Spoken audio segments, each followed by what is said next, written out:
Live. Everywhere.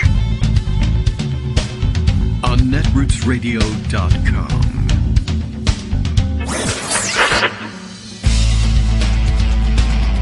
David Waldman. Kagro.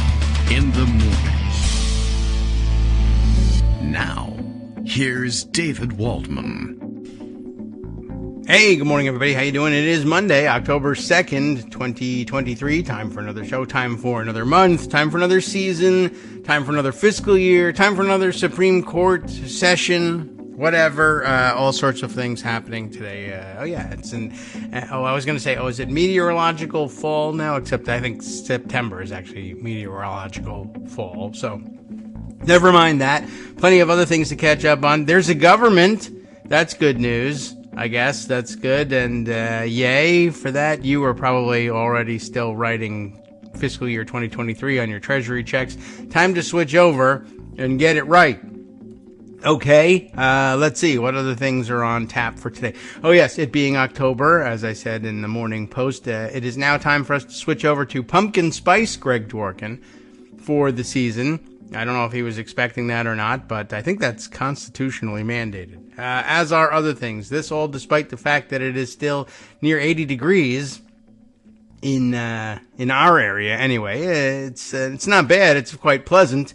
It's just not October weather. But, well, it has been October weather for the past couple of years, though. But we remark on it every year because, golly, October and 80 degrees. And then, of course, what other things? Oh, yes, right. He says it's not happening with the pumpkin spice thing. I don't know. I think it's just gotta go on regardless. I know it's apple season. I agree with you. I prefer apples.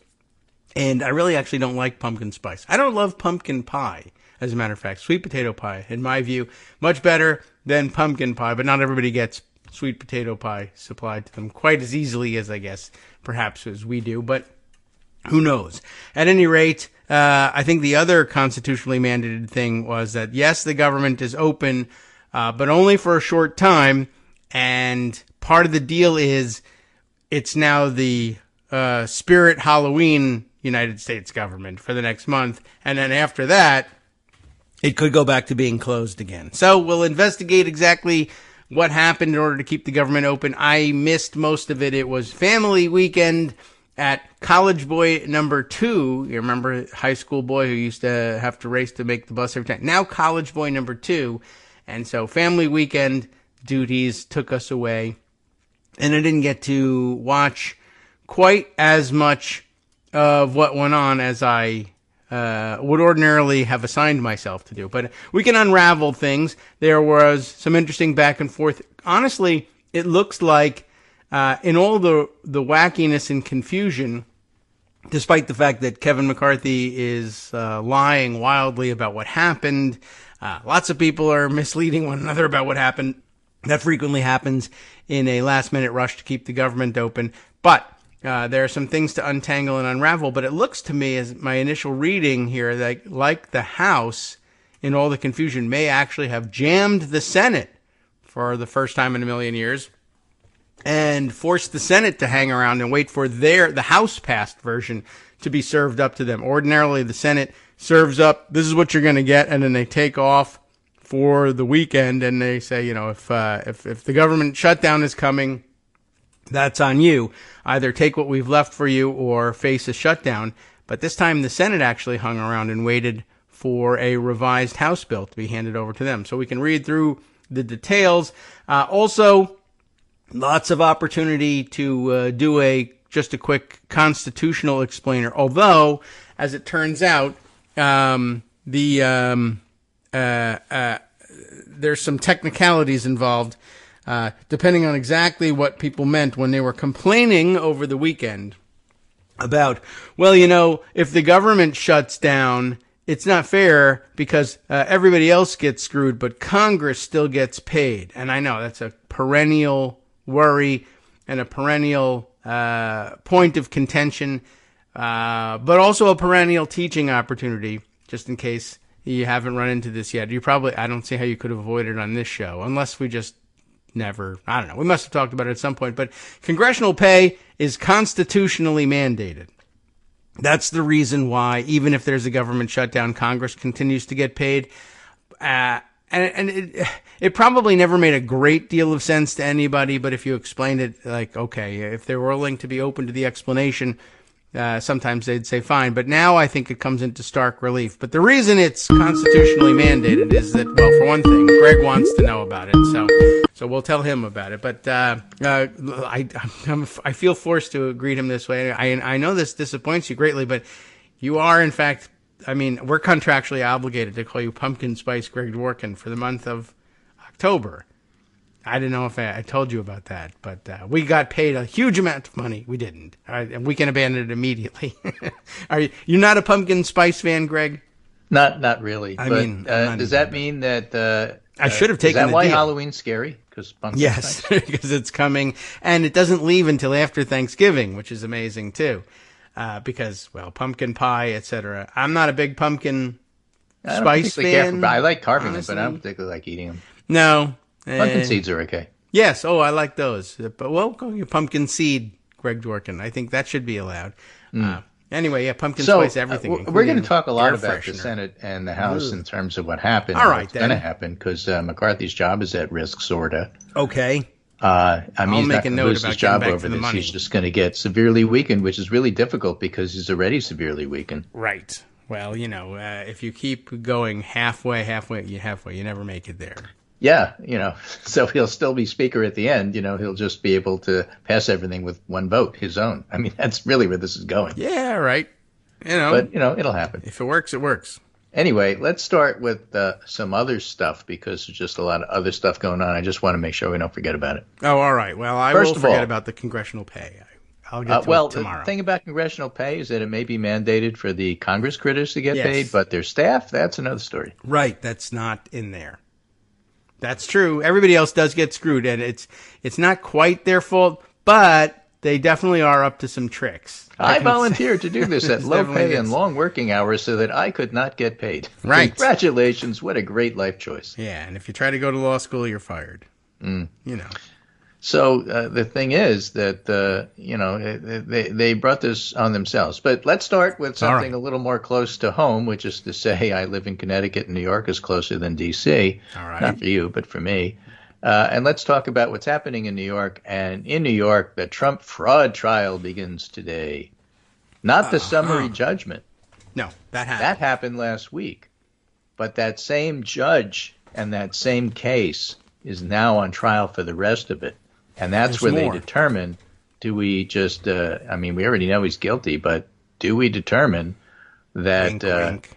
You know, the receiver, who will be, in effect, the temporary CEO of all the Trump Enterprise properties, does he sell it off? You know, what happens to it? Is it viable? Was the whole thing a house of cards? We don't know yet. So, you know, that's what a lot of this is about. Okay. And so, you know, that'll be of interest. Now, Donald Trump wrote over the weekend on Truth Social, which was really funny when you read it. According to the news, I will be at the trial on Monday.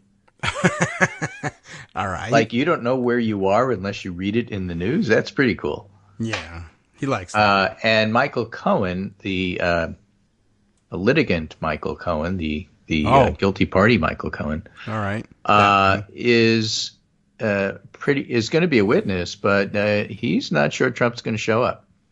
All right. So we'll see. Former President Donald Trump, according to CNN, will be in attendance Monday in a New York courtroom for the start of the civil fraud trial against him, his eldest sons, their companies, and Trump Organization executives. Now, his daughter was not really involved with the Trump Organization the way the elder sons were. That's all they had. She was grifting with Jared and sort of had a different line of work. And that's why she's not necessarily included with this suit. Opening statements in the civil trial over inflated assets, says CNN, and fraudulent financial statements come less than a week after a shocking ruling by the judge that found Trump and his co-defendants are liable for persistent and repeated fraud. It's not shocking. No, I am not shocked. There's nothing shocking about it, at least not if you ever know anything about Donald Trump and his business from New York. All New Yorkers know that he's a crook and a liar and a thief and a fraud, but, now it's official. Yes. Plus, he's pumpkin spice colored. Well, yes, year-round, though. Yes. Trump inflated his net worth by as Doing much as a seasonal $3.6 billion in 3 separate years, according to the Attorney General's office. Here's what to know, according to CNN. What's at stake at trial? He could be forced to pay hefty sums in damages for the profits he's allegedly garnered. I think Letitia James is asking for at least $250 million. Engoron, not Erdogan, that's the Turkey guy. This is the judge guy. Engoron will consider just how much the Trumps and their businesses will have to pay. So it's sort of like the Alex Jones trial. We already know he's guilty. The question is, how much does he owe? All right. And will he pay it? Expected to consider claims of business records fraud, insurance fraud alleged in the lawsuit, though we already determined some broad level of fraud was perpetuated. So the 6 causes of action are falsifying business records, conspiracy to falsify business records, issuing false financial statements, conspiracy to falsify false financial statements, insurance fraud, and conspiracy to commit insurance fraud.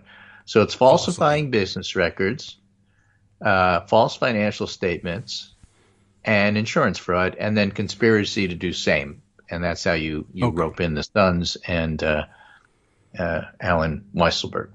All right. And that is what the lawsuit also asked the court to consider banning the Trumps from serving as officers of a business in New York and to stop the company from engaging in business transactions for 5 years. Okay. Which seems like a small potatoes penalty. This is a civil suit. 5 years just seems short.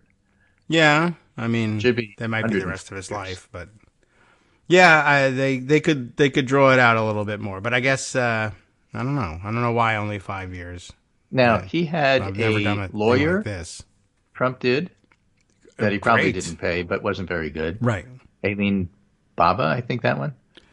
Who, when they put the trial together, forgot to check off the box that says "I want a jury trial." This is true. And so what happened is it's going to be a bench trial. Do you want to, preserve your rights? What? What? Come on, I was in a hurry. All right. I was on my way to buy pumpkin spice. And I didn't have time to This is pretty good. Well, I didn't want a jury trial. So I'm happy. I guess that's good. From New York City, everybody hates Trump there. So it was probably not. Yeah, I mean, it could have been deliberate. But usually, what they like is, even if they know they're going to lose, they say, "Well, I'd like a jury trial so I can threaten the jury." Right. So when Trump's attorneys in the civil case sought to delay the trial, the New York Attorney General argued even a brief delay would wreak havoc on the trial schedule because it's going to conflict with all his other trials. So you really have to do this.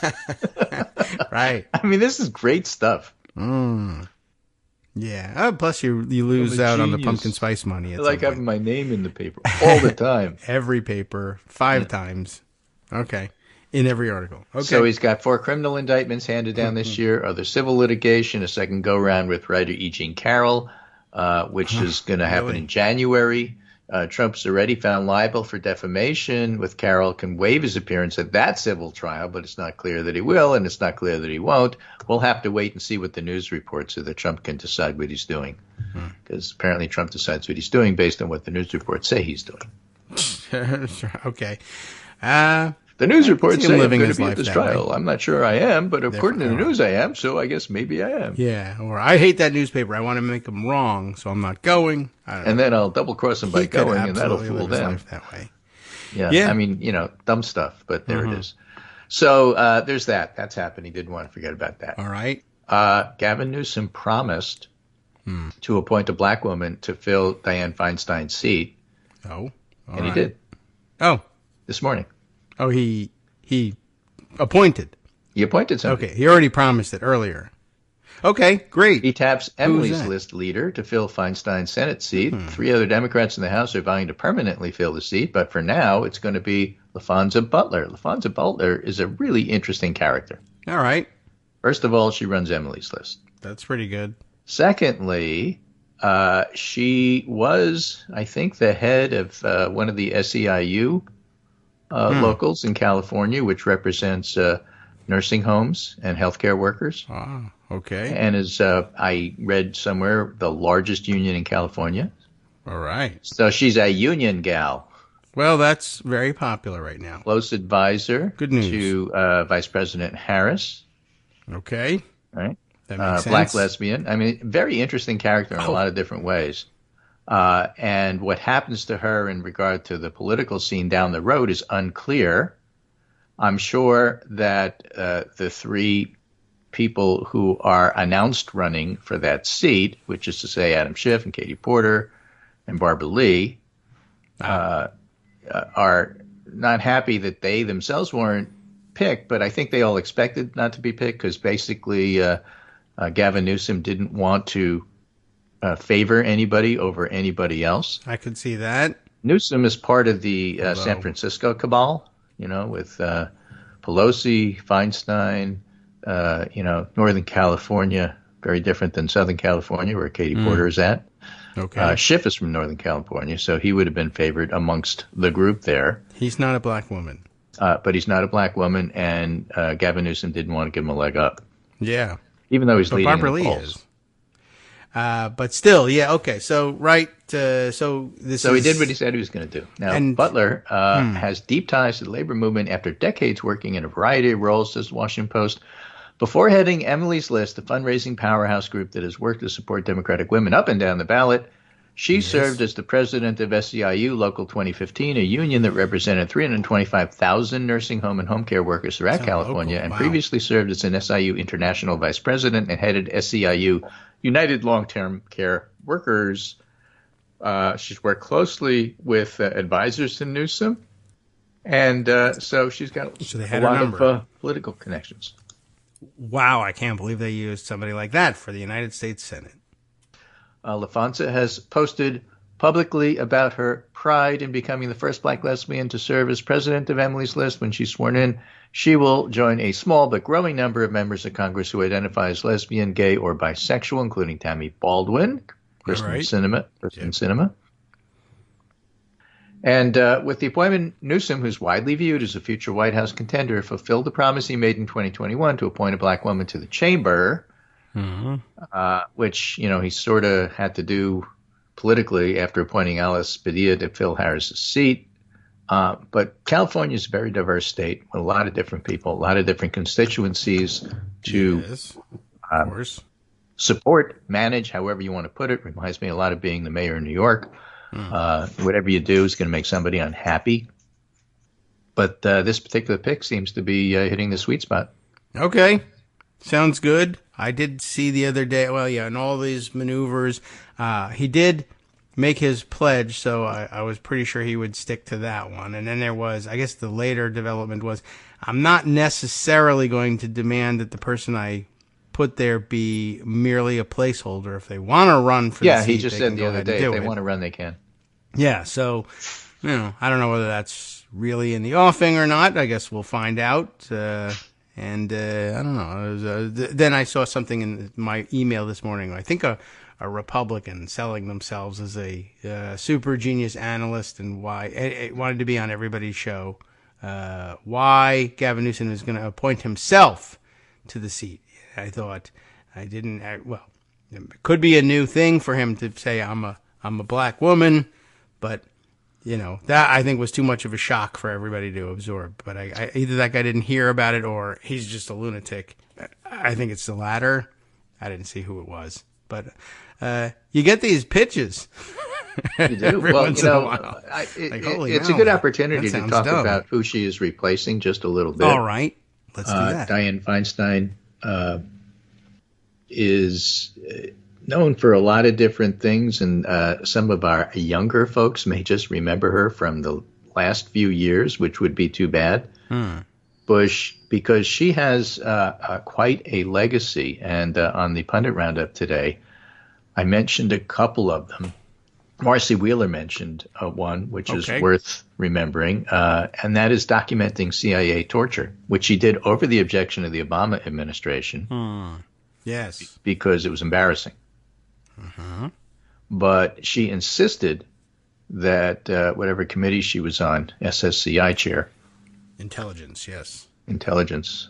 Senate Select Committee on Intelligence. Social Security Copyright Information Chair, to ensure that there was a document of the torture done in our name.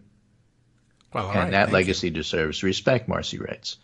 So it's important, and it was really good that she did that, and she did it bucking the political pressure on her to suppress the report.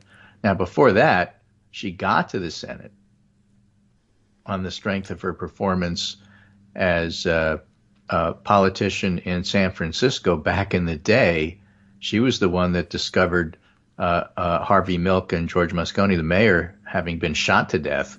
Yeah. And, stepped in and notified the press. And there's, videos of her being very solid, became mayor after that. And then there's a clip circulating, which I had on the Pundit Roundup, which is quite revealing of her as a younger senator than, the 90 years of age that she passed from, confronting a senator who you may recall in a different context by the name of Larry Craig. I do remember him. Wide stance in the bathroom. Sure. And Craig had the temerity with that history to say to her, as she was trying to get the assault weapons ban passed, which she did, another part of her legacy, over the objection of a lot of people in Congress, Craig said to her, "You know, Senator, it would be good if the senator from California would learn something about guns." And, with that history with Harvey Milk, she turned to the senator who was speaking and said, "Excuse me, a personal point of privilege? May I just comment on a personal point of privilege?" And Larry Craig in those days, with a little more comedy than the Senate has now, said, "Well, of course you may." Sure, go ahead. He didn't add, "My Flatten dear." me. He didn't say, "The little woman wants to speak." Well, what but you want, basically, honey? that's how he was talking to her, like. And she said, "I know quite a bit about guns. I was there when Harvey Milk was shot. I put my finger in the bullet hole to try to save his life. I got here to the Senate based on that. I learned how to shoot a gun because my house was threatened with firebombing and other terrorist events. I know quite a bit about guns, Senator." It was really quite an effective bit of video to see. All right. And so she did that. Here. She was Take a the look, person everybody. responsible for convincing Joe Biden on judiciary to appoint her to get this thing done. I think she offered it as an amendment to one of his bills. I could be wrong about that, but I think that's how it got there. And she did it over the objection, or at least over the resistance, if not the objection, of a lot of senators who just didn't think it was a good political thing to do. She did it anyway. So that's her legacy. That's what really she should be remembered as. All right. And also, by the way, yes. and there are current and former news broadcasters who you may or may not like, who still should be remembered in a certain way. For example, Barbara Walters, Andrea Mitchell. These are women in their profession who mentor younger women to come up along the ranks and do what they do. And I mention that because Dianne Feinstein did that with congressional women. At the time that she became senator, there were 4 women, Barbara Mikulski and a few others. I forget her name, from Kansas. Yes. You're forgetting her too. But I mean, there were a handful. Now there's 24. Okay, really? Half of a majority. Wow. Just to say a quarter of the Senate. Not nearly enough. Yeah.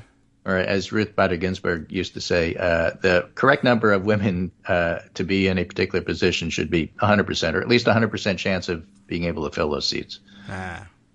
So she was a mentor to many of them as they were coming along. Nancy Kassebaum. That's it. Right. Okay. Nice.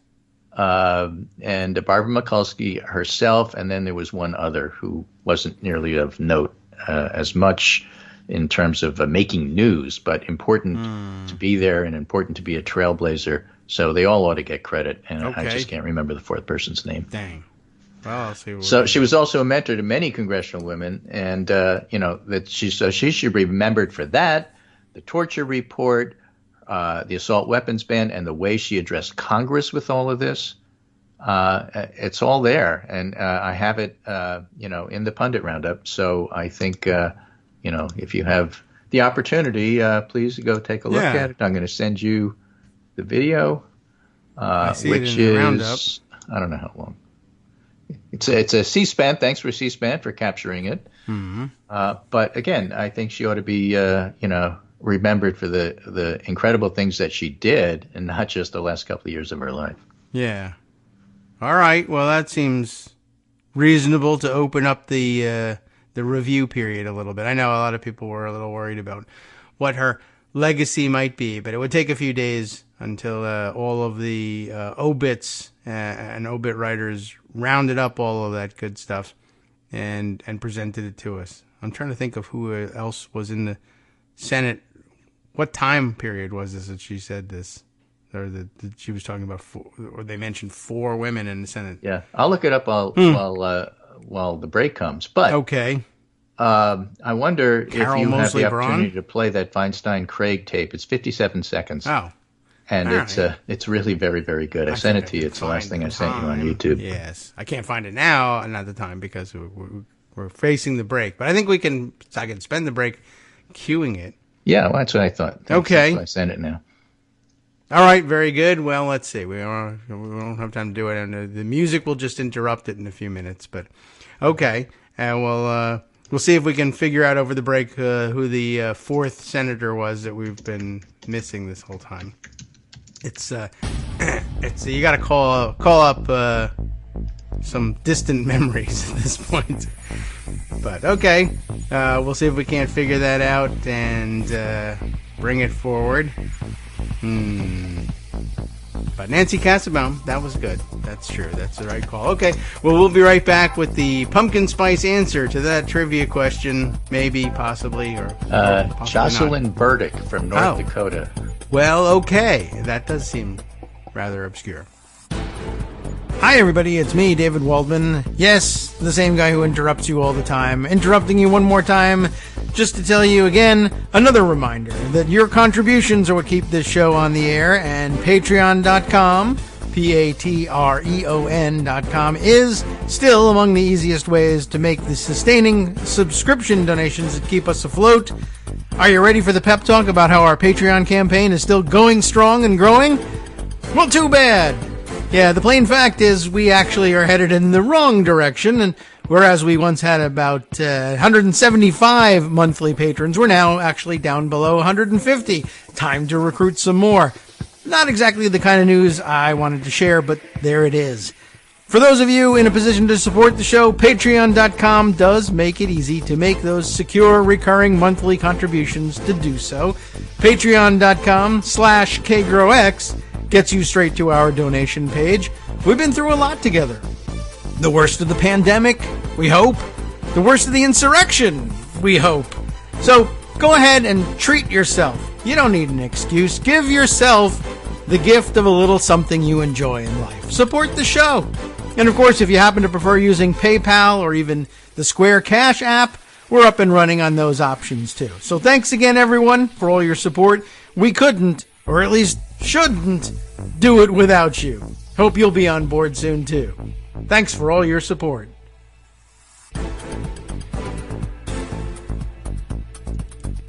All right, welcome back now to the Kagro in the Morning Show here on Netroots Radio. It's all figured out. We know who's who now, and I guess what we were puzzling over the name of the 4th woman senator at the time, and mentioning that she didn't register for us mentally here, but you've got the answer, right? I think. Yeah. All right, we'll give it a shot. So, according to your quick search, you had who was it? Jocelyn Burdick from North Dakota, who was Democrat at the time. Ah, yes. Okay. So when was that? 1992. Okay. All right. Then that year, I think Barbara Boxer and a few others were elected as well. Was that right? Or was it the year of the woman, they called it? And it turns out there were women there before said, year of the woman after. is ridiculous. Makes it sound like the year of the asparagus or the year of the caribou. We've been around, but I think it was 1994, that election year, or was it 92? I can't remember. But yes, then a large incoming class of women senators. 4 people. huge. Yeah, gigantic. Which is Carolyn Mosley all they Braun had was in at the that time. class as well, I think. Yes, I think so. And Jocelyn Burdick, I guess, didn't make much of a splash. She wasn't there long, and two, I think that's the wife of the previous senator from North Dakota, Quentin Burdick, and he died, and they said, we'll put his wife in just quietly to fill out the term, and that's how she did it. So, yeah, she didn't make a tremendous splash, and you can understand why. She was probably not really interested in jumping in with both feet necessarily. Her husband had just died, and she probably was like, well, I feel an obligation to finish this work for him, but not to change the world necessarily. I didn't get elected. Yeah, she was senator of North Dakota from September 1992 through December 1992. Yeah, so not a lot. That's like not a long time. You go and you oversee the closing down of the office, pretty much. And the person she replaced actually was Fritz Hollings. Oh, well, where did you replace him? Oh, no, sorry. How could you? No, she is Quentin Burdick until his death in 1992. After the death of Fritz Hollings in April 2019, Burdick became the oldest living former U.S. senator. That's where she replaced him. Okay, I was like, well, I thought maybe on a she committee died or at something. 97 in Fargo. Yeah, so, she wasn't destined to make a big splash then. So, three really active women senators who had been elected or served at some length. So not much. Right. So speaking of Feinstein, an interesting piece in NBC News says GOP senators have relented and said they will not stop Democrats from replacing Feinstein on judiciary. Okay. All right. So her slot will be filled by a Democrat, giving them the majority in the committee, which means that they can advance judicial nominations by Biden from now until the election. Yes. And so there'll be a few more Biden judges. Okay. Important. They're bowing to tradition. Well, if she's dead, then you can replace her, but you can't just. Yeah, can't just do it for other reasons. Okay. Well, I mean, not okay, but they are saying that, and I acknowledge it. You can't replace her because she's somewhat incapacitated. We're all somewhat incapacitated. Right. Well, we should all get breaks. I mean, if you did that, you'd have to replace like 2/3 of the body here. Yeah. You can't do that. That's like, you can't. Seems fair. Not really. Seems fair. Okay. Now, you had asked that I queue up this exchange between Larry Craig. I did. I asked if you could do that. Oh, and I did it. Did I tell you? Can you play it? Yeah, I can. So what are we talking about? 50 seconds or so. And it's C-SPAN, so I don't think anybody is really going to get upset about the copyright. They don't own the copyright on it. They own the visual copyright, but I'm playing the audio, and that's public record. So Larry Craig and Dianne Feinstein. Circa 1994. Okay, and the debate over the proposed assault weapons ban. All right, let's see. Larry Craig, Super Jerk. Take it away. So the gentlelady from California needs to become a little more familiar with firearms and their deadly characteristics. Oh. And I say that because it is... A personal privilege for a moment, please. Yes, certainly. I am quite familiar with firearms. I became mayor as a product of assassination. I'm aware of I that. found my assassinated colleague and put a finger through a bullet hole. Yeah. Trying to I proposed gun control legislation in San Francisco. I went through a recall on the basis of it. I was trained in the shooting of a firearm when I had terrorist attacks with a bomb at my house, when my husband was dying, when I had windows shot out. Senator, I know something about what firearms can do. Senator, I am not accusing you of not knowing. What I'm accusing you of is not broadening the issue to understand the debate. Right. Larry it Craig, like ladies he and gentlemen, actually did Larry accuse her Craig. of not knowing. But okay, I'm accusing him of a wide stance. So, whoops, I got to get rid of this next video. So, YouTube that is. was Dianne Feinstein at the height of her powers, and she was incredibly effective. And again, that's what you should remember her for. Okay, now we're some of us are better able to remember her for that because now we know it. Thank you. All right, moving on. All right. The next thing this was meant to be a lightning round, but it obviously wasn't because there was a lot to discuss here. This morning, We not only heard about who Gavin Newsom was going to appoint to that Feinstein Senate slot, we learned the recipient of the Nobel Prize in Physiology or Medicine for 2023. Yes. And that was duly shared, half for each, for Katalin Kariko and Drew Weissman. And this was awarded jointly for the discoveries concerning nucleoside base modifications that enable the development of effective mRNA vaccines against COVID-19. Nobel Prize winners as of this morning. Well, good. And there's several backstories about that make it more fascinating than the usual science prize for the Nobel. Not just the fact that Alex Jones didn't win for saying it Alex won't work. Jones did not win, and Robert F. Kennedy was not an honorable mention. Not recognized at all. Seems he was wrong about that one. Yeah, you see, DNA remembers our genetic code and heritage, and from it, the body makes messenger RNA, which allows proteins to be made. Those in-body messenger RNAs are recognized by the immune system, and so nobody cares, and immune system's on vacation, and you get to do your job. This is the live sound of this is what mRNA sounds like up close. You get a microphone in there. The lawn guy's working on the lawn today because it rained last week. Usually they're on Friday and you don't hear them, but it rains. So that's the reason for Friday. Anyway, if you take a foreign mRNA, not produced by the body, and you inject it into the body, it elicits, even though it's just a tiny little bit of genetic code, it elicits a severe immune response, a very robust immune response. Yeah, get out. And these folks figured out how and why that is. And by modifying a few of the bases in the mRNA foreign material injected into the body, they eliminated the immune response, thereby making it possible to inject mRNA and get the response you want, which is to make protein, rather than get an immune response which would hurt you. Make sickness. And by doing that, you get to make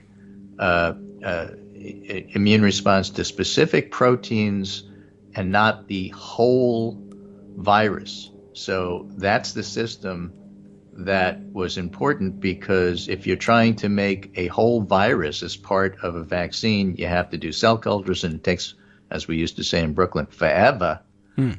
But if you just do little mRNA pieces of it, that's really quick. And so when COVID-19 came, a novel virus that the world wasn't prepared for, it wasn't that long before the companies were able to,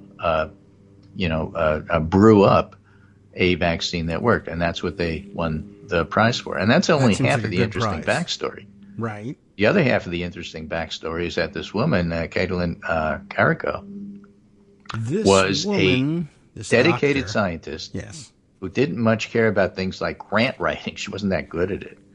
And she was proposing novel things that didn't fit into the usual paradigm of how things work. And so she couldn't get grants. And because she couldn't get grants, the universities that she would work for didn't really want to fund her and were interested in firing her. And the only way that she could get by is for other senior scientists to sort of bring them into their lab and let them work. And Drew Weissman was one of those people.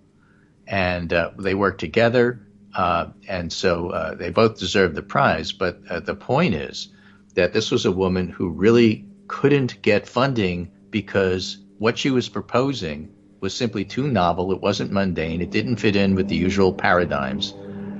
And without funding, you usually can't do their job. And she was able to find people who were willing to support her. Kind of an amazing family. I think her daughter was a 2-time gold medal Olympic rower. They love medals. Yeah. These guys. Medals. Yes. So metal as well. That's what they're made great. of. And, yes, Alex Jones and Robert F. Kennedy's heads are probably exploding over this. No medals at all. Right. I should point that out.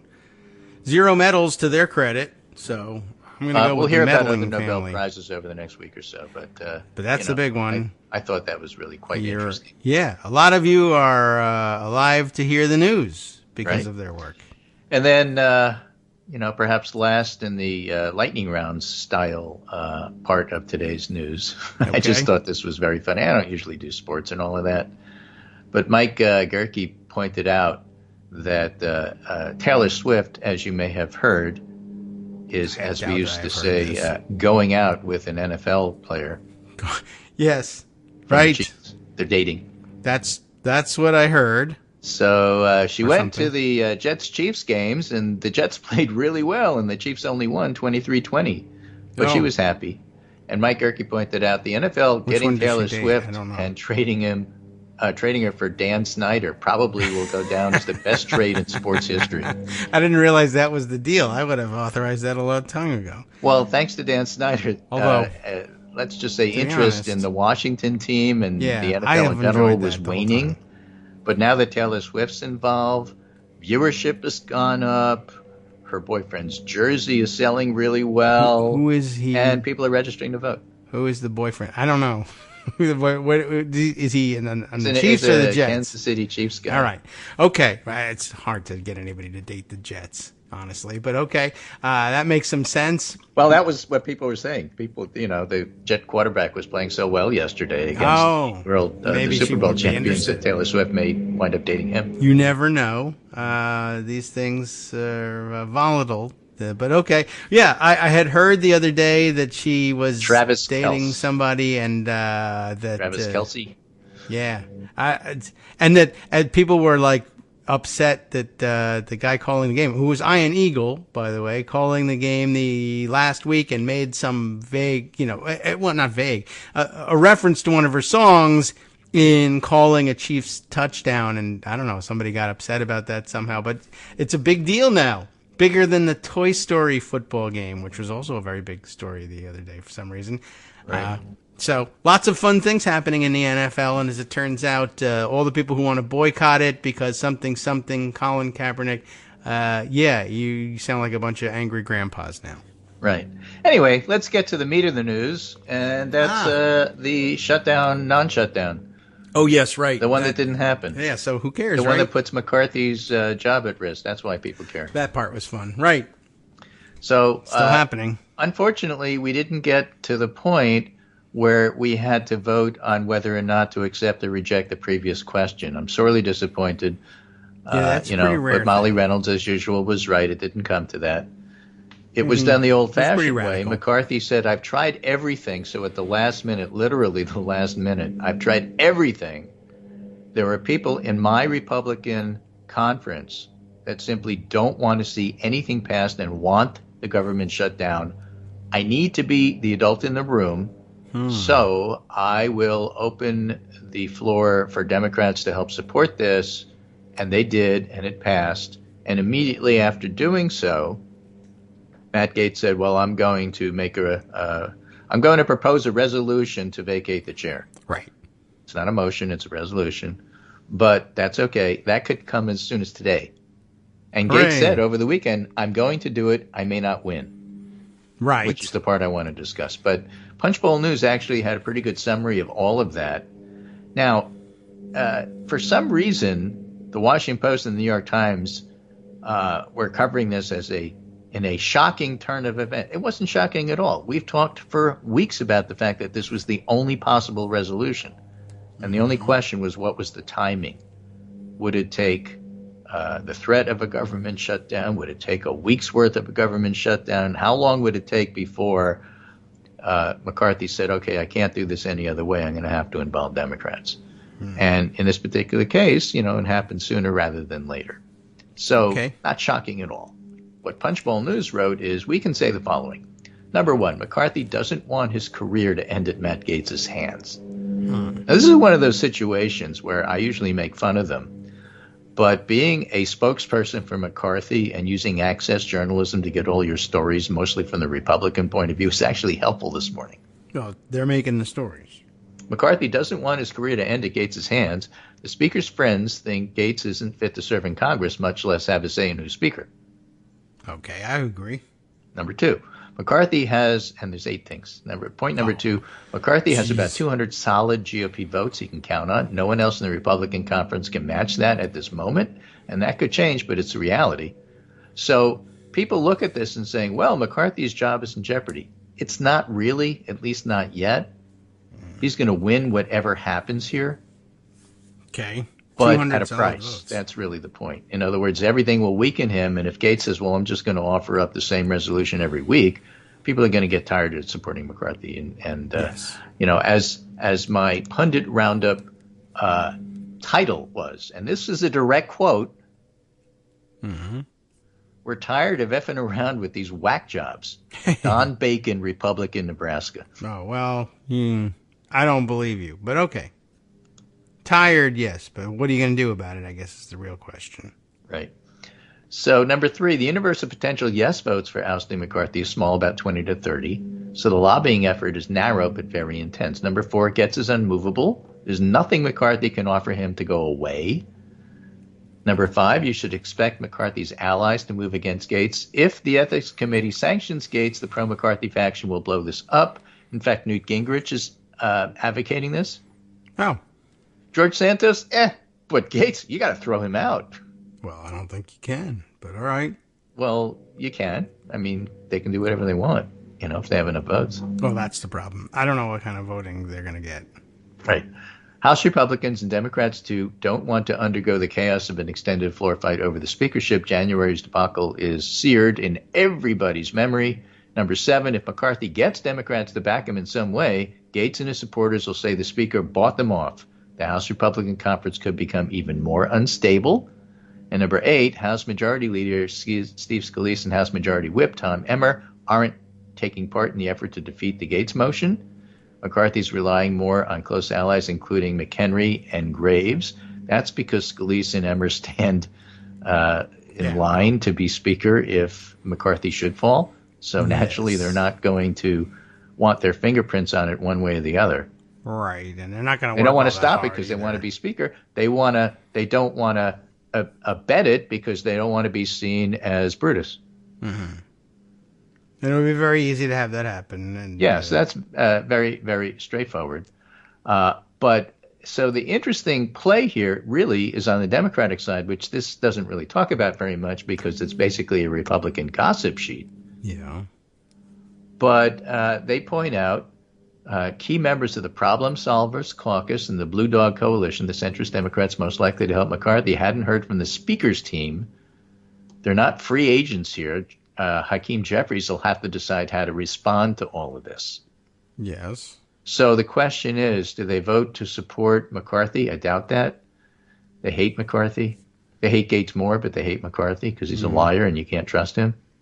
So do they just say present or not vote? And if they just say present or not vote, then the vote is entirely amongst Republicans and you just need a majority there. Is that correct? Yeah, I guess so. So it would be 200 to 30 or 200 to 20 or however many. It depends what they do. If they say present, then it won't work. I mean, it won't work to remove him. The voting present means generally will require then that they still amass a majority of the House in order to proactively remove the speaker. So they need to find a majority so they won't of the get House. It. Right. But so if the they Democrats don't can vote, say that we saved him without saving him. Yes. And so that's why I think that's what they'll do. How they'll deal with it. Yeah. That makes it easy. They just show up, do the job, say. My best guess, I don't have any inside information here, and I don't really understand the mechanism of it, but that just seems to make sense. Yeah, I mean, that's a good way to say, well, we didn't vote for him. We're not doing that. Or did they vote to, wait for it, table the motion? Yeah, I guess they could do that too. Right. Somebody says, well, remember that although it's a resolution and not a motion that he offers in terms of vacating the chair, you have to make a motion to take up the resolution.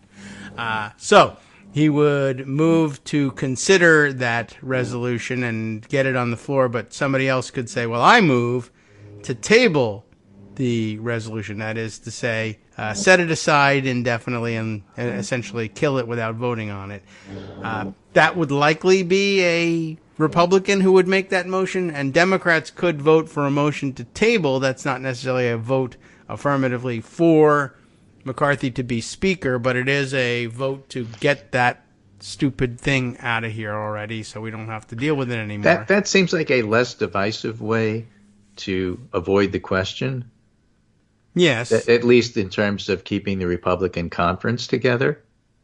Yeah. Than simply saying present and let's expose the Republicans for who they are. Let's see Nancy Mace be a moderate on this one. So in some ways, I would prefer. Well, they wouldn't be able to force Mace to do anything unless they skip the vote. Well, if they vote present and then you have to vote only Republicans on whether McCarthy stays or not, Mace will have to go on record as to where she really stands. Yeah, but then she'll just vote. What will she vote? Will she vote with Gates like she always does? It's just, no. Because she's not a moderate. She's a radical. Yeah, she just likes to present herself as a moderate, is what I'm saying. Right, I think that's what she would do, is vote against Gates's position. So you think she'd vote moderate. But if that's the case, she exposes herself as just being like, yes, a feather in the wind. So that's why I would prefer them vote present. But I could understand from an institutional point of view, it's less disruptive if they simply vote to table the motion, because that way you don't have to put any of those Republicans on record, and that's an example of what I'm talking about. Well, it probably won't even be up to Democrats to decide that. I mean, the question of whether they'll to move to table the motion is almost assuredly going to be, well, a Democrat could. It would be with Republican votes, but the point is that nobody's really responsible for it. It just sort of happens. Well, someone makes the motion to table it. But it's not. This is a Republican thing. Yeah. Right. Well, they would, yeah. So in all likelihood, an ally of McCarthy's would move to table the motion. Or the, and then Gates resolution. Can't turn around and say, well, this was a Democratic move to save the Speaker. Yes. No, it wasn't. It was a Republican motion. Yes, but they needed Democratic votes to pass it. Yeah, but there were a lot of Republicans involved. A lot of things. Right. Well, that's why it's safer in terms of being less disruptive. Okay. Whereas if you do the present and make the Republicans vote on everything, you expose them. I'm just torn between what's better. Yeah. Exposing them all, or saving the institution by making it so vague that you don't really know what happened. It just didn't happen. Yeah. Well, I imagine that they'll be spared the decision, since a Republican will make a motion to table, and it won't make much sense to vote not to table it. I mean, you could. The Democrats could vote against the motion to table and force a vote, but I think that they just want to. But that would be active. They really want to be passive on this. Right. And I would like to just dispose of the thing and say, let Republicans continue to have their internal problems, but we don't really know what the hell, why we would want to meddle in them. So now, Punchbowl goes on to say that Gates has already promised to keep filing these motions until the Speaker's gone. Awesome. But another question is, so if that happens, could McCarthy turn around and change the motion to vacate rule that he promised them in the first place because they're abusing it? He could propose that, sure. Anybody could. He'd need 218 votes. Yeah. And Democrats would have to back him. Yes. But they would for the sake of keeping the House stable. Or for the sake of just like, we need to do things. We can't have every day dominated by Matt Gaetz' stupid fantasy. Right, especially if a lot of Republicans hate Gaetz. So the point I'm trying to make here is that McCarthy is going to have his speakership threatened. It already has happened because Gaetz says he's going to do some of these things. Right. But it doesn't automatically follow that McCarthy therefore will lose his speakership. In fact, he's in a pretty good position to preserve his place by doing some of the things we've been talking about. And so he stays. But if so, he gets a lot of Republicans mad at him. And that's what I mean about he could survive the challenge but make it even a weaker position for him. Because if this happens again, or if it happens frequently, or if Republicans just get tired of all of the infighting, how does he function? It isn't just a question of I have one more vote than I need in order to get everything done. It's very difficult to turn around and say, for the rest of my term, I will work with Democrats to get everything passed, because that's really hard, since what he wants isn't what Democrats want. And what Democrats want isn't what the 8 Republicans they would need to pass stuff want. So it's really hard to see how he functions. And if he can't function, does he stay? So that's why it threatens him, but not immediately.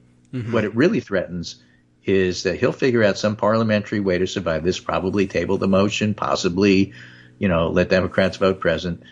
But it weakens him so much that how does he function and what happens after that? And that's what's unclear.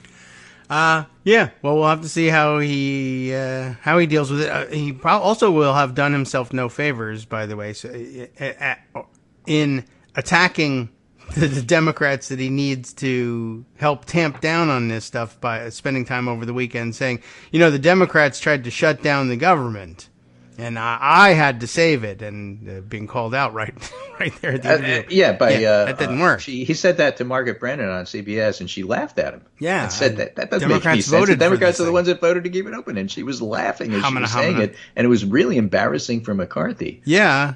And now he's going to have to ask those same Democrats who he attacked with a lie on Sunday news shows, could I have your support in this parliamentary maneuvering to save my seat? But here's the thing. They don't like McCarthy. They don't trust McCarthy, but they loathe Gates. And so if it's going to be one versus the other, they'll vote on McCarthy's side.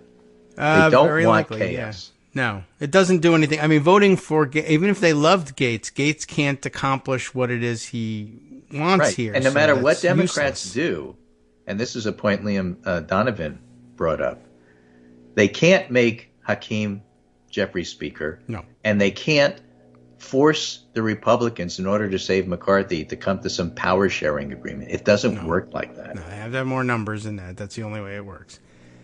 Yes, true. So they can't get what they want out of it. It's just a question of, can we influence the choice between the two things we don't want? And if you can, maybe they can get a Ukraine vote. That's because possible. The only way things passed was to strip Ukraine money. Yeah. So they might be able to get that. That's maybe all they can get. Maybe you want more, but you can't necessarily get it. But to avoid more chaos, they might support things like let McCarthy stay Speaker because we don't want to deal with a Speaker election every week. Right. And let McCarthy stay Speaker and let him change the rules so that we don't have to deal with this. Those sort of things might happen. Yeah.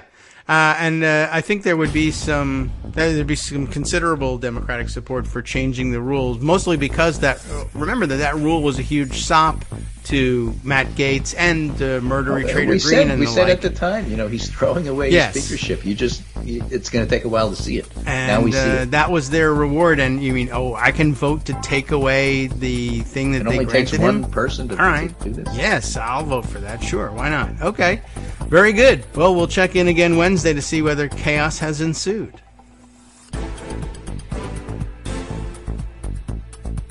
All right, welcome back now to the Kagro in the Morning Show here on Netroots Radio. By the way, in case you were still wondering from way up at the top of the show, who is the weirdo promoting themselves as the expert to come on your show and tell everybody that Gavin Newsom will appoint himself to the U.S. Senate seat? I don't know the guy, but it's a notice that comes from Truth PR, truthpr.com, which right away makes me think, I bet that's not even the truth. And I don't know whether it's related to Truth Social or anything like that, but it certainly comes from the same place. It looks like anyway. So the headline, this on an email sent just an hour ago at 8:48 a.m., by which time I believe we had already heard the news that the seat had been, the appointment had been made. But here's the deal. It says, California expert, says Gavin Newsom may appoint himself U.S. Senator. If not, who else? And by that time, we had already had the answer, although I've already forgotten her name. And I'll have to go back over if I go back over to Daily Kos, maybe that's probably still front and center, if not the top story. There we are, Laphonza Butler. Okay, thank you. They did, in fact, still have it as the top headline. And, I really think that decision had already been made and announced by the time they got their very lazy press release out. But, so if you want to know the name of the dopey guy who says that, it is Craig Huey. I don't know anything about this guy. Maybe if you're from California and you're into politics, you're like, oh yeah, he's the biggest idiot I've ever heard of. I've never heard of him. But Craig Huey, it says, has been involved in California politics for over 40 years. If you've lived in California and voted your whole life, you also have been involved in California politics for over 40 years, but is also allegedly an expert on Gavin Newsom. Such an expert that Gavin Newsom said, I promise to appoint a black woman to this seat if there should come a vacancy.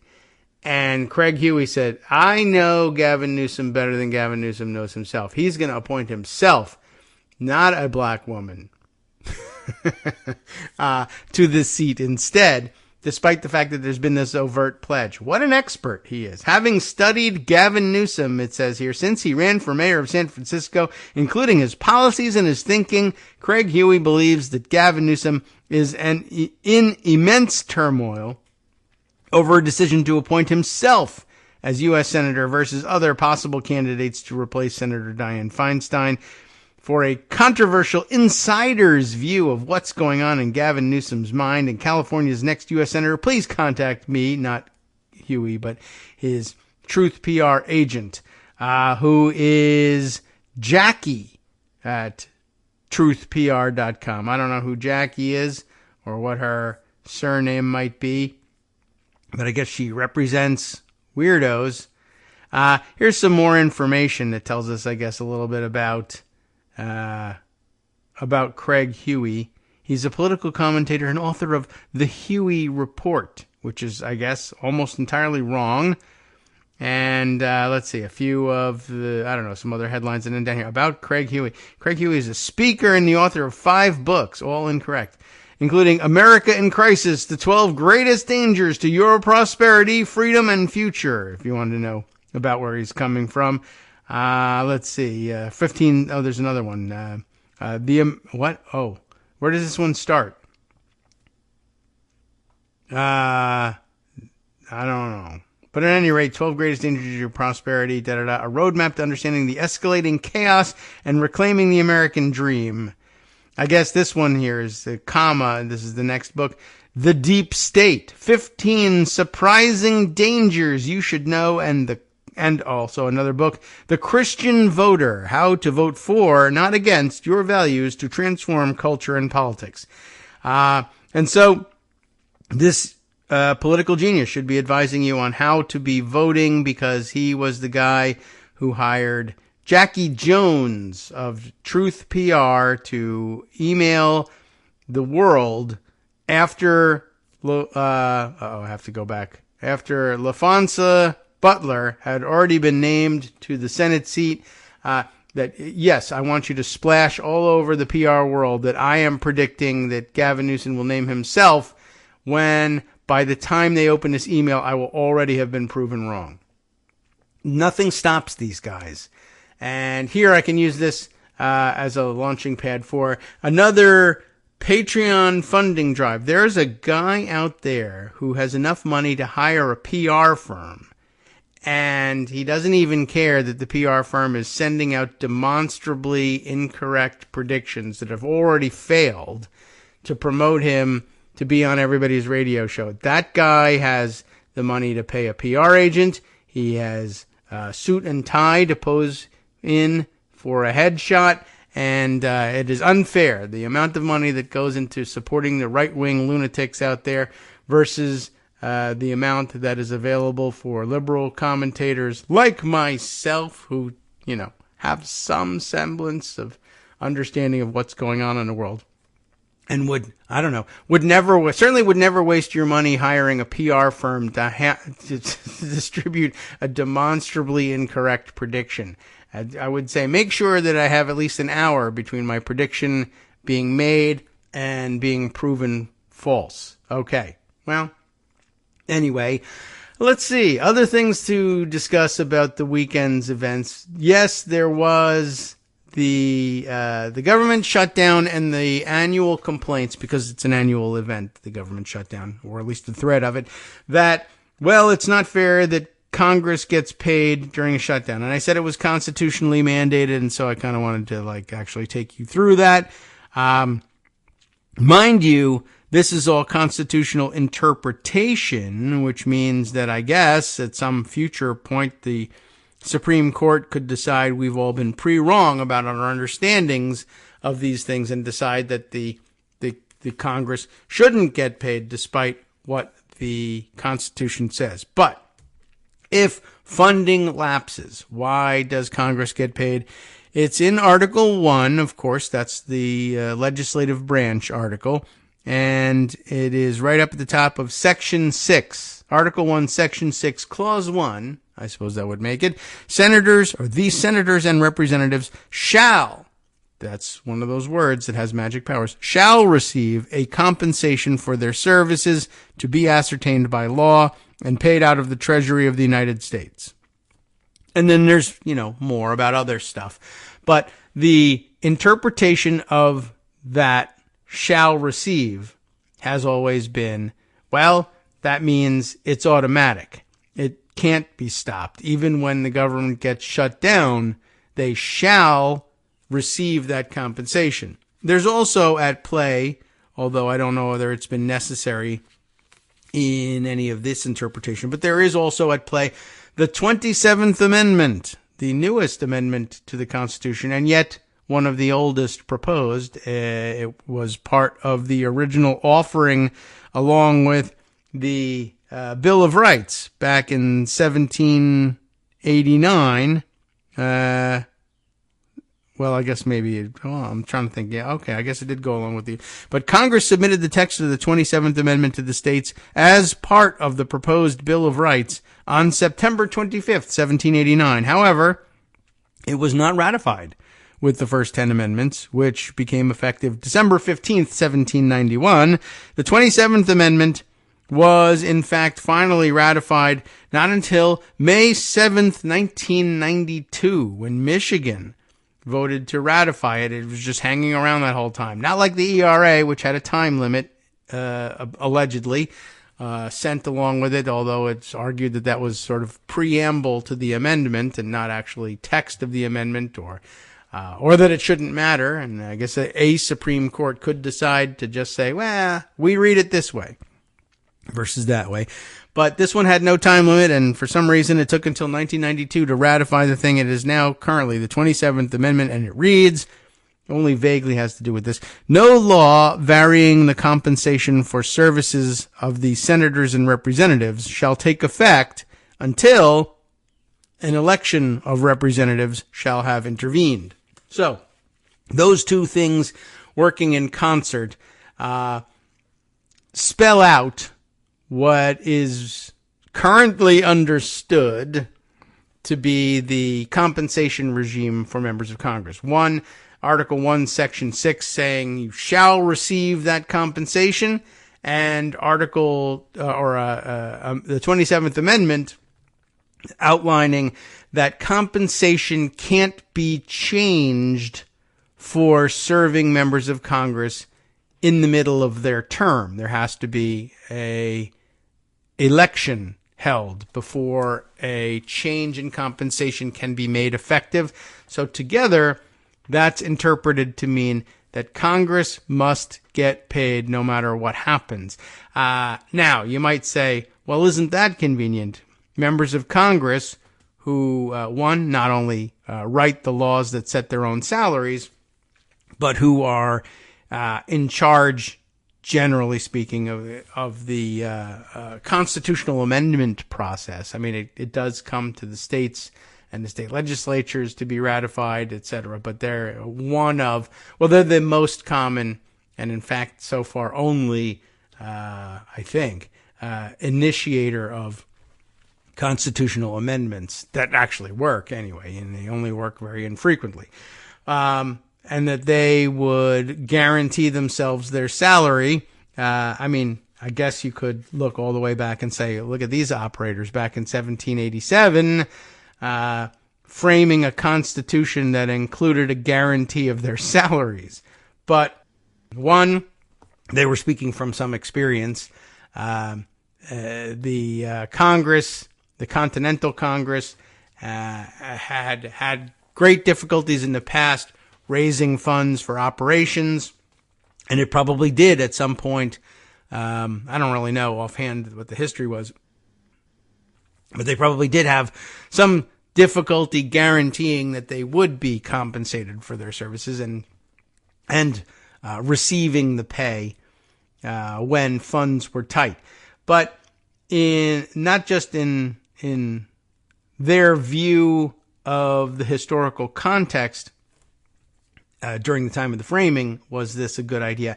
Looking ahead, and I don't know whether they really had this in mind, but I'll just throw this out there now, that as much as it kind of sucks to see that their pay is guaranteed even when they don't do their jobs and keep the government running, if you interpret things that way, there's also this. Guaranteeing them their salary also is a hedge against, let's say, the advent of some fascist asshat as president of the United States who has run for office or is currently running for office, let's say, hypothetically, on a promise of vindictive mayhem, that they're going to get back at all their enemies and they're going to punish them and they're going to use the power of the government to punish them, even though most of that should be illegal or unconstitutional. Like, for instance, saying, well, I'm going to withhold the salaries of, I don't know, first you could start with all Democrats in Congress. They're now declared illegal and I'm not paying them anymore. And if they want to hang around and do this work for free, then fine. Or if Congress doesn't pass my wall funding bill, I'm going to cut off all their salaries. I'll order the Treasury not to pay them. That's the sort of thing that is ostensibly, if there's still rule of law, etc., prevented by Article 1, Section 6. The asshat fascist president can't order the Treasury to withhold the pay of members of Congress for good reasons, bad reasons, any reasons whatsoever. It's a mandated thing. Now, again, I guess you could find yourself a Supreme Court that would be willing, for whatever reason, to say, I mean, they shouldn't be willing to say it because then their own compensation is in jeopardy as well. Not that they're members of Congress, but presumably anything could happen. But you could find a Supreme Court to say, we read Article 1, Section 6 to mean something completely different, that they'll get their compensation, but not necessarily now, or they'll only get their compensation so long. Obviously, they only meant so long as the government could pay anybody, they would pay them. So they might be high priority, but that doesn't necessarily mean they get paid during a shutdown. I mean, if a case arises and they bring it and they get it all the way to the Supreme Court and 5 of them are willing to say, I read this upside down and backwards, then it'll be upside down and backwards. But for now, it is constitutionally mandated that they get their pay. It's not a special provision that they put in. It's not a sneaky trick of any kind. It was put in place in 1789 and has stayed there. So I don't know what to tell you. But I do think it's important to tell people that I'm bothered by the fact that every time there's a government shutdown threat, and now that's every year. That's another thing I'm bothered by separately. But I'm bothered by the fact that the news media plays right into it. I saw plenty of clips over the last couple of days of wry delivery from stand-up news reporters on television news saying, one thing that won't happen, one thing that won't stop during the government shutdown, congressional pay. You heard it right. Congress gets paid even if the government doesn't function. How do you like that? Back to you, Brent. And, it would be nice to spend an extra second or two saying, well, one thing that won't happen is that Congress's paychecks will be cut off, because even during a government shutdown, congressional pay is constitutionally guaranteed, actually. Article 1, Section 6 forbids the pay of Congress to be cut off for any reason, and even if you don't have time to explain. And by the way, there was a good reason for that once. They didn't want a dictatorial asshat like, some orange pumpkin spice guy to come along and be able to withhold the salary of Congress if he was unhappy with them. And you can see how that would make sense given their experience with, mean old King George or whatever. And you could spend a few seconds telling you what the reason for it is, but they could at least just say, well, it's constitutionally mandated, and then people could ask questions of their own. And at the very least, if you're still big mad about it and you want to get rid of it and you want to change the rules, you would at least know, what do I have to change? Is it a law? Is it the Constitution? What do I have to do? What's my job here if I want this to change? And of course, at that point would be a good time to inquire, do I want this to change? But they do a great disservice to everyone by simply making the cynical joke and not explaining what's actually going on here, and it bothers me a great deal. Now, there were also hints that there could be something else going on, and I don't think I knew that this was happening in the background either. So I have to look more closely at the various complaints to see whether they were saying, oh, my real complaint is that Congress gets paid during a shutdown, or was it sometimes that reality gets misinterpreted and misreported or mistaken by people just making, their own everyday civilian life observations about things and saying, Congress gave themselves a pay raise in this thing. The whole government's shutting down and these guys gave themselves a raise. Now, sometimes that's, you've misinterpreted the clause that allows them to continue to get paid. There's not a raise in there. But as it turns out, sometimes these bills will, in fact, have a congressional pay raise slipped into them. It's the normal process would be to put that in the legislative branch appropriations bill. Although first you have to authorize the raise, et cetera, then you can appropriate for it. But, you can hide it in an omnibus or a CR of sorts. So did they? Well, as it turns out, there was something about that this time, which is remarkably brazen for the House Republicans who usually claim to oppose this stuff all the time. But apparently something did come up and I didn't know about it. But I think I just saw it in this NBC News article about how Congress avoided a government shutdown at the 11th hour. And it will explain the mechanics of what went on. And I thought we might run through it during this segment. Let's see. We need to give credit for the many people who will appear on the byline of this one. Sahil Kapoor is there. Julie Dworkin, if I have that pronunciation right. Rebecca Kaplan, Frank Thorpe the fifth. Is that what our V is here? Frank Thorpe the fifth.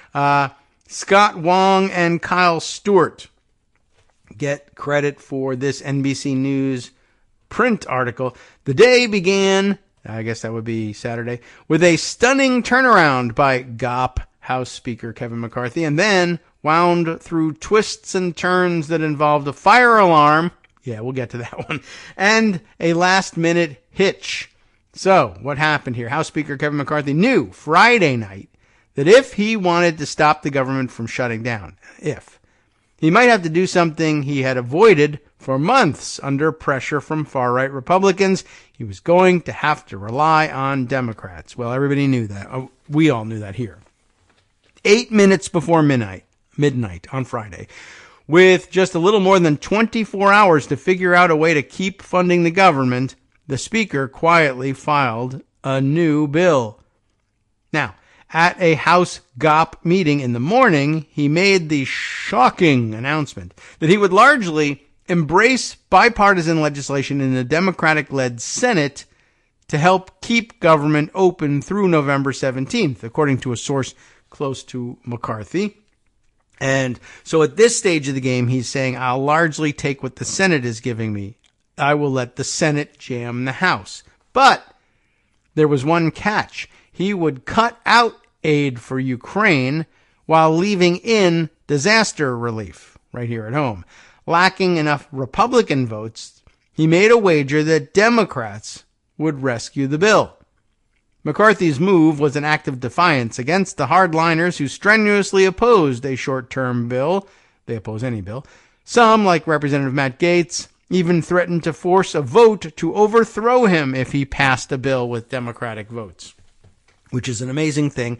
Just, again, remember where we are. If you find a bipartisan compromise solution, I will move to throw you out. That's the Matt Gaetz position. But the Speaker's decision set in motion a rapid series of events that led to the House passing a slightly revised bill to keep the government open through November 17th on a broad bipartisan vote, and the Senate swallowing it, that's the term they use, just in time to keep the lights on. In other words, there's an argument here that the House jammed the Senate. The Senate didn't simply leave its offer on the table and take off for the weekend. They put a decent offer on the table.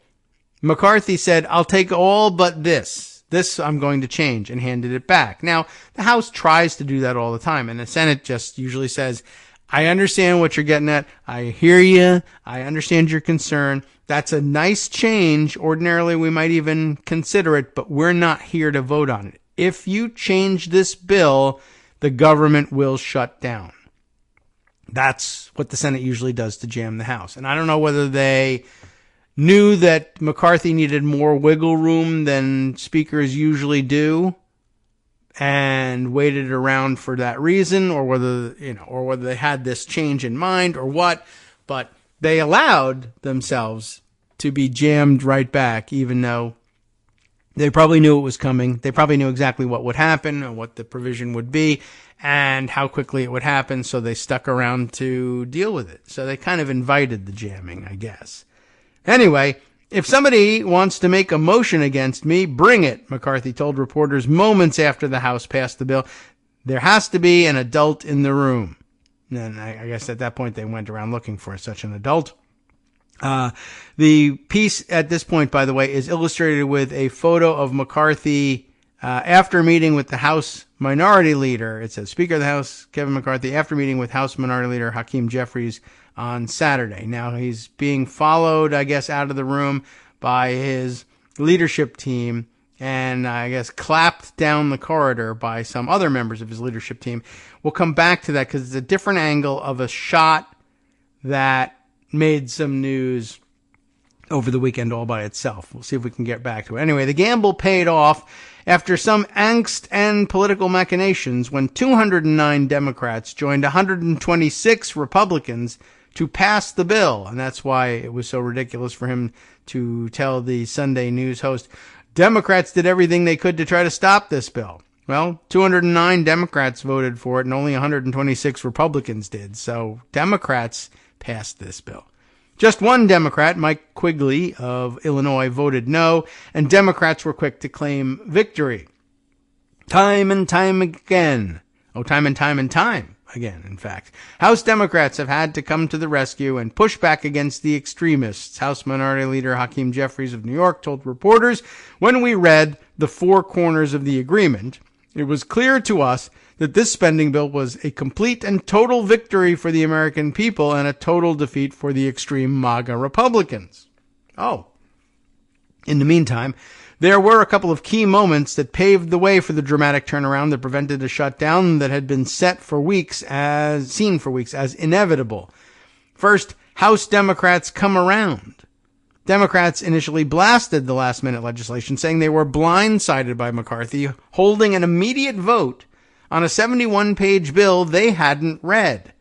They didn't trust him to write a clean bill and worried that there might be something tucked in there that they wouldn't like. Remember how Republicans used to scream all the time, we haven't had enough time to read the bill. They would be given 24 hours, say, to read the bill. No, we need 36 or sometimes less, whatever. But they used to scream, we'll never do this way. And of course you're going to do things this way. Emergencies will require you to do things this way. So here they have done things this way.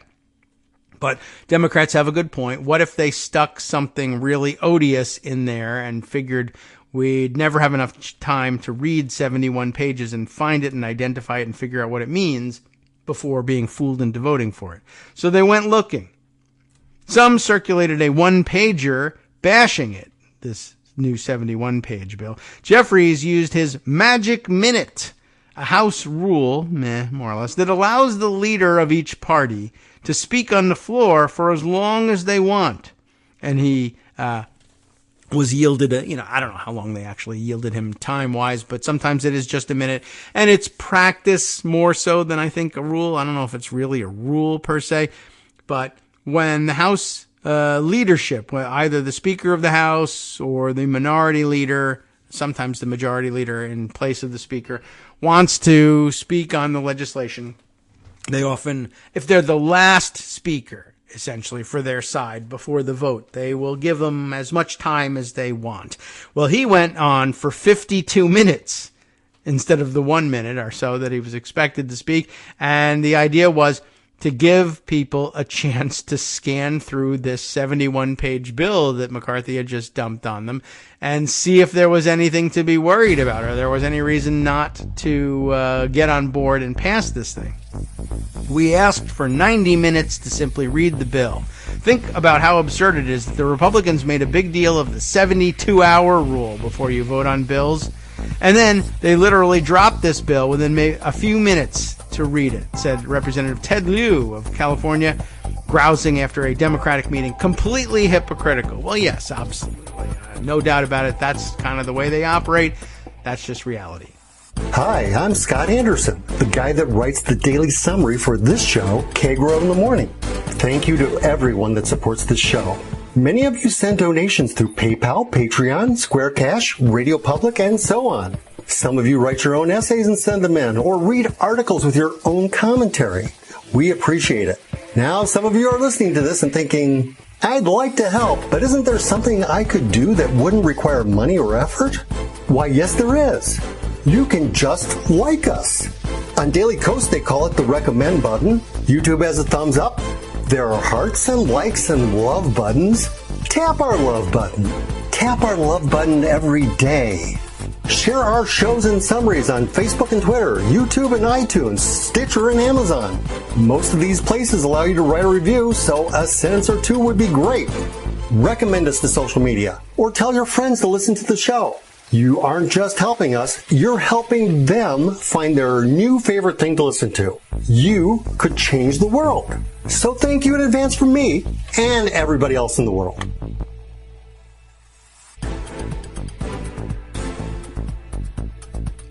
All right, welcome back now to the Kagro in the Morning Show here on Netroots Radio. We'll continue with reading through this NBC News article, but first I feel compelled to point out that there's been a small revolt on Mastodon with both Mighty OCD and John Shiflett insisting that they are huge fans of pumpkin spice. I mean, that's a shocking confession to make in public, but it seems real. The passion is there. John says pumpkin spice is the king of all flavor profiles, and pumpkin spice season is my favorite time of the year. You know, what can I tell you? And then, of course, Mighty OCD, whose current October profile includes a jack-o'-lantern head on his usual avatar, says he is Team Pumpkin, and takes the clip from the Blues Brothers, "Don't You Blaspheme" in here. So, pretty strong feelings about it. I just, honestly, yeah, not great. I don't love the sweet stuff in the coffee, quite honestly. So, you know, you're never going to convert me. And as I said, sweet potato pie, to me, infinitely preferable to pumpkin pie. And so, there's the root of my objection.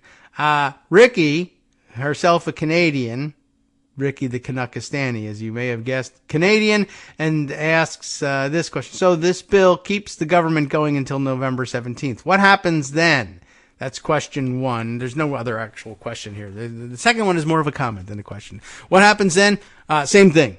Either a new bill is passed to stretch this out even further, or the government shuts down. So what the passage of this bill now means is that on November 17th at midnight, we're right back where we started, unless there's another bill. Usually they pass these things to give themselves enough time to come up with something that will then last the entire year. But on occasion, when they can't agree on these things, they'll do 2, 3, 4 continuing resolutions and just kick the can on down the road until they get around to something more permanent. And sometimes it's just by the time the fourth one runs around, they just say, you know what, this one goes all the way till September 30th of next year. And they just finish the year with it. It has happened. So, the comment part was, of course, I don't ever recall hearing about Canadian government shutting down, so I don't quite understand how this works. I don't know if I can tell you anything about the Canadian system, except that, this is just one of those things that we set up for ourselves constitutionally, and that no money shall be drawn from the Treasury but by the act of Congress, by direction and by act of Congress. Appropriations bills have to be passed in order for the government to be funded, and you just presumably don't have that issue. So I guess maybe it's an executive function, collecting taxes and funding the government, and it's I'm sure there's a parliamentary role in deciding funding levels, but no requirement of an act of Parliament to draw funding from the Treasury in order to make things happen. So I guess that's the big difference. But yeah, what I can tell you is, November 17th we would shut down again unless they come up with something between now and then.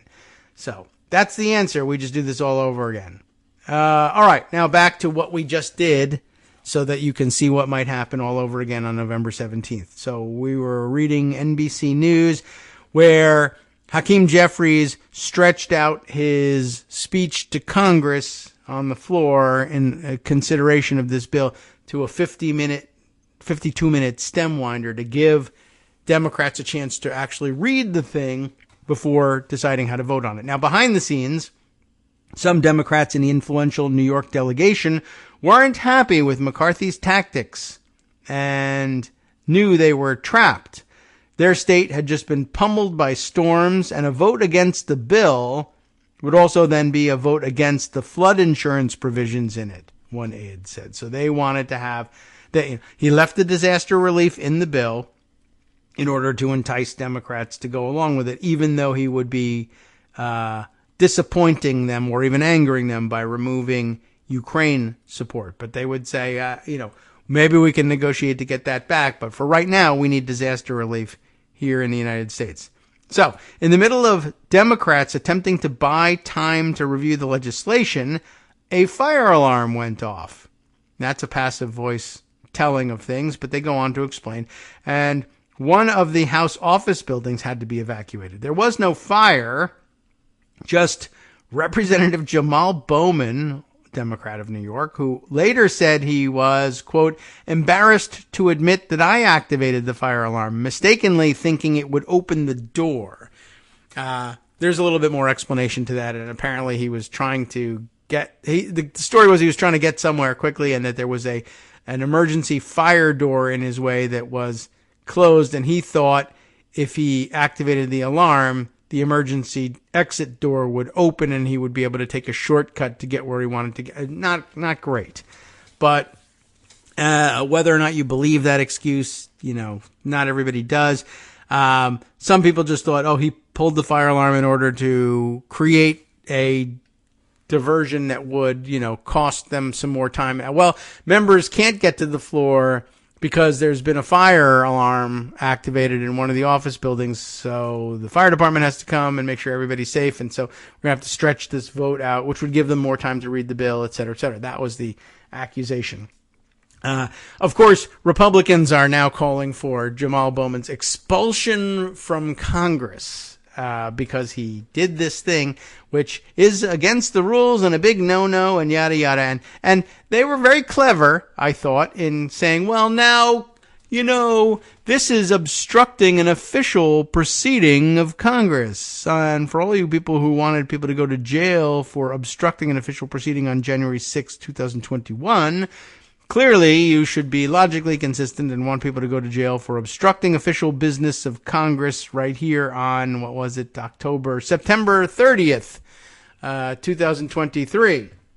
And so, therefore, expulsion. Now, I can understand where you say, well, you got a point. You're not supposed to be interfering with the official functioning of what's going on the floor. And they probably could have covered things better on the floor and done a better job stretching things out than the fire alarm would have. So it's not good. Now, expulsion, no, that's not the actual solution here. And by the way, let me point out that, naturally the people who would be calling for expulsion would be the right-wing Republicans, who, remember, we're going to unseat McCarthy as Speaker if he dares to work with Democrats to pass a CR. But we're also going to expel Jamal Bowman for pulling the fire alarm. Now, you'll recall, of course, that expulsion from the House requires a 2/3 vote of the body. So guess what that means? Yes, it means that expelling Jamal Bowman means working with Democrats. So that's not going to happen, I guess, unless they're just totally gimmitarian hypocritical, which they, of course, are. But it's also not going to happen because Democrats are not going to vote to expel Jamal Bowman for this. Secondly, let me just float this possibility. Since we're playing the January 6th card, well, that's obstructing an official proceeding. You should be prosecuted for it like the January 6th people. And I want to just throw out one possibility, that Jamal Bowman was only provisionally pulling the fire alarm in case the fire won its litigation in any of the states in which it was contesting its existence, just like the fake electors. So everybody gets away. We were only pulling the fire alarm so that if it turns out there really was a fire, we would be prepared, because we didn't want to go into the counting of the fire response only to find out the fire is real and that my state has sent 0 fire responders, or the District of Columbia has sent 0 fire responders when they're entitled to send 3. So we were just provisionally naming this incident a legitimate fire just as a placeholder in case. And if that works, well, then fine. I don't know. Anyway, it's a footnote in all of the things that actually happened here. Across the Capitol, NBC News turns its attention back to actual news. In a closed-door lunch meeting on Saturday, Senate Republicans overruled McConnell's plea to preserve Ukraine funding, a high priority for him, in a temporary funding bill. They have seen that the House has chopped it out, and Senate Republicans said, we'd rather just pass this thing. We're willing to get jammed over it. In other words, they didn't, their sense of pride in not being the body that gets jammed was overcome by either their desire to reach a deal, their desire to go home for the weekend, or at least partially, part for the weekend, or their genuine hatred of Ukraine. I'm not sure which, but it's probably a mix of some combination of the three for all of them. Anyway, so they overrule McConnell's plea to fight back and say, no, there has to be Ukraine funding. And let's see, that was according to 2 sources with knowledge of the conversations. He had succeeded in making a similar case against a 2-week bill offered a day earlier by Senator Ron Johnson, but this time McConnell decided to accept the House path. Let themselves get jammed. It looks like there may be a bipartisan agreement coming from the House, so I'm fairly confident that most of our members, are going to vote against cloture. McConnell told reporters afterwards, against cloture. Okay, so most of his members will vote against cloture, but I guess you don't need all of, I didn't even really think about the cloture idea, but okay. So under these circumstances, I'm recommending a no vote, even though I very much want to avoid a government shutdown. So, okay, his members want to vote no against on a cloture motion. So he says go ahead, which would have prevented them from taking up the bill if it had succeeded. But I guess just enough Republicans voted yes on cloture to get to 60, but and then I guess maybe they had to waive the post-cloture time, and they got support to do that. McConnell had just withdrawn his support for his own Senate bill, which included Ukraine aid, in order to boost McCarthy's efforts. House Democrats quickly saw their options dwindle. I'm not certain I understand exactly what's going on here. McConnell wants to avoid a shutdown, recommends a no vote, I guess, on cloture, and in so doing withdraws support for his own Senate bill, which had Ukraine funding in it, in order to boost McCarthy's chances of getting his bill passed. Okay, I see. House Democrats quickly saw their options dwindle. I hear the Senate is not going to be able to pass their continuing resolution with Ukraine aid now that the Republicans have pulled their support. Representative Adam Smith, the Democrat of Washington, the ranking member of the House Armed Services Committee, said while Jeffries was buying time, so at this point there's really no leverage. The clincher came when House Democrats secured a late concession, this is the part about pay, to alter a provision in the initial GOP-written bill to address Democratic concerns that it would raise pay for lawmakers. That is interesting. So the Republicans put a congressional pay raise in the CR. That is controversial, to say the least. Their top appropriator, or Democrats' top appropriator, Rosa DeLauro of Connecticut, had blasted the provision, easy enough to do, in a one-pager criticizing the McCarthy bill, which was subsequently tweaked to revert to the Senate language, clarifying that lawmaker pay be kept flat. Okay. Smith said the final bill would be slightly different and indicated that with the change, Democrats would be on board. So there really was apparently some sort of, at a minimum, an attempt to keep ambiguous language somehow that would have permitted a pay raise, but the Senate version of it said no, this is not to be interpreted as a pay raise, and the Democrats wanted that version. How interesting. Then McCarthy defies the GOP hardliners. The 335 to 91 House vote was a startling display of what was possible if McCarthy stopped catering to his hardliners and worked with the House's moderate majority. I don't know. Yet moments later, McCarthy downplayed the prospects of continuing that approach when asked about the 21 hardliners who opposed his initial stopgap bill. I believe at the end of the day, we'll get them back on board, he said, ahead of a high-stakes fight still to come over a full-year government funding bill. See, that's what has to come next before November 17th, Ricky. The White House, which took a hands-off approach to the fight, saw the outcome as a big victory on funding levels and keeping the government open for now without going back on the budget deal it struck with McCarthy, according to a senior administration official. Schumer, the Senate Democratic leader, echoed that view. After trying to take our government hostage, MAGA Republicans won nothing, he said, after the 88-9 vote for the bill in the Senate. But for Republicans, there was another factor.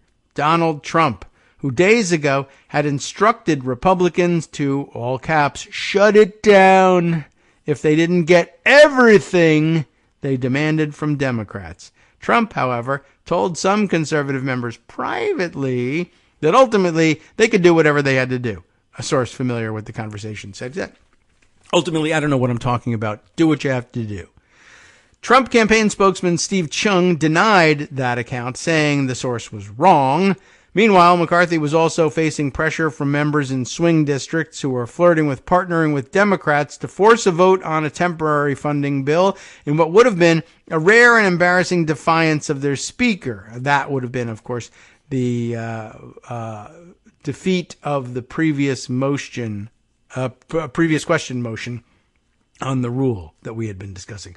McCarthy's decision Saturday preempted that and saved his politically vulnerable members from a painful shutdown. After the bipartisan House bill passed, Gaetz stood at the GOP podium and tried to get presiding Representative Steve Womack's attention as he sat in the chair, but, power the gavel, the Arkansas Republican ignored Gaetz, slammed down the gavel, and adjourned the House until Monday. Gaetz later told reporters that McCarthy's speakership was on some tenuous ground. His sparring partner, swing district freshman Representative Mike Lawler, predicted that Gaetz's efforts would fail. I think Kevin McCarthy has done a phenomenal job as Speaker. I think he's been continually underestimated. And here, again, today, you saw him lead. And so, at the end of the day, if somebody wants to bring up a motion to vacate, that's their business, Lawler said, but it'll be defeated. Then a last-minute Senate roadblock. Let's find out what this is about. The spectacular breakthrough in the House raised optimism for unanimous consent in the Senate to hold a speedy vote to pass the bill, but on Capitol Hill, it's rarely that simple. This time, the holdup was a Democratic senator, Colorado's Michael Bennet, who was upset about the lack of Ukraine aid. He said he lifted his blockade after securing a bipartisan joint statement from McConnell, Senate Majority Leader Chuck Schumer, and other key senators, reaffirming their commitment to passing Ukraine funding in the coming weeks. We support Ukraine's efforts to defend its sovereignty against Putin's brazen aggression, and we join a strong bipartisan majority of our colleagues in this essential work, they said. Senator John Thune of South Dakota said there were lots of cross-Capitol bicameral conversations going on with McCarthy as well as at the staff level between Republicans ahead of final passage. It materialized kind of organically. Everybody's been trying to figure out different ways of trying to find a path to fund the government and make sure we don't go into shutdown. It's evolved. The House had their process. We had ours, Thune said. Eventually, this current plan came together.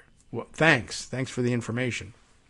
Next comes the hard part, reaching a full year funding deal, and there's a chance everyone could be back in the same place in a little over a month, as the stopgap bill did little to resolve the bigger disputes between House Republicans and the Senate. But Thune says he hopes that isn't the case, because it's in everybody's best interest not to wind up like we did with this, he said, when you're up against a deadline and you haven't funded government. Again, thanks a lot for the information. He's really not helping anybody with that, but there you go. So that's some of the background. It has some information about pay raise, etc., or a hint at that. We'll see if we can find out more about that one. I mentioned to you that I was interested in the picture that illustrated the piece of McCarthy leaving what was apparently a meeting with Jeffries and being followed down the hall by his leadership team and almost like clapped into the next room here. It's a different angle of a shot I saw circulating on social media yesterday. Yes, on Blue Sky. Matt Novak had this shot. And this is, I am pretty sure, like I said, a different angle of the same scene. The NBC News article here uses a Getty Images photo here. I don't know if this one on Blue Sky is credited here or not. Yes. Tom Brenner for the Washington Post got this shot. And this angle was interesting for this reason. It shows Steve Scalise in the shot. It's shot, like I said, from a different angle. He's visible in the one that NBC News uses. And you can't tell it's him unless you already know, but you can just see his arm and part of his head. And it's the key part, what you can see of his head, because the Washington Post article identifies Scalise there, and in this picture, in their angle, you can see Scalise is wearing an N95 mask on his face. Now, in the NBC shot, you can kind of see the straps, so you can definitely tell it's him. But there's also a person on the other side of the doorway who is not identified, but who is also wearing a mask, although they appear to be wearing either a cloth mask or a KN95 that goes around the ear. But Scalise has got the full-blown head strap N95 on, although it's not. Let me take another look and see. I only see one strap, so I'm not sure how well he's doing with that. But at any rate, what Matt Novak was observing here is this. He says, it's hard to think of a better example of the Republican mindset than Steve Scalise denouncing masks previously as political theater at the height of the pandemic, and then wearing one behind closed doors when he is now personally vulnerable thanks to cancer treatment ongoing in his life. I had a little bit of extra commentary there, but yeah, the basic fact, I didn't know that, so I'm taking Matt's word for it here, but that is really something. For Scalise, one, I didn't know he was in cancer treatment, and two, yeah, now that you're actually really vulnerable, masks aren't political theater. They're a great idea, and you're going to wear them, but only, of course, in behind closed doors, which, is not nearly as effective as wearing them the whole time, by the way. But I find that pretty interesting. But I'm also just particularly interested in it because Steve Scalise is Steve Scalise. Remember, Scalise got shot at the congressional baseball game practice those couple of years ago, and apparently was pretty badly wounded, too, and had his life saved by immediate medical response, immediate medical attention, including from some of his own Republican colleagues in the House. This comes to me every once in a while when I think about the rotten things Steve Scalise is doing with his second chance at life, right? But imagine being the kind of person who would, say that I got a second chance at life, I'm a Christian, God spared me for some greater purpose, etc. But imagine getting the chance, and imagine doing this with your second chance at life after being spared death from a gunshot wound, that you're out there telling people masks are political theater, don't buy into it. Go ahead, go out there, get infected with COVID-19, spread it, die, what have you. But when you're not looking, and when I think I'm not going to be in a picture, I'm actually now suddenly vulnerable to COVID, and I'm going to wear a mask and tell everybody else not to. And to do that with the time you were granted not being killed by a gunman earlier, that seems really, that's some chutzpah, to say the least. And if you believe in this sort of thing, you probably are thinking that maybe they're firing up the boilers in hell for Steve Scalise. That's a really rotten thing to do. Anyway, I just thought I would point that one out because all the little things matter in all of this. All right. Time for us to start winding things up for the day. There's lots of other things I could be sharing with you, but I'm going to do this one.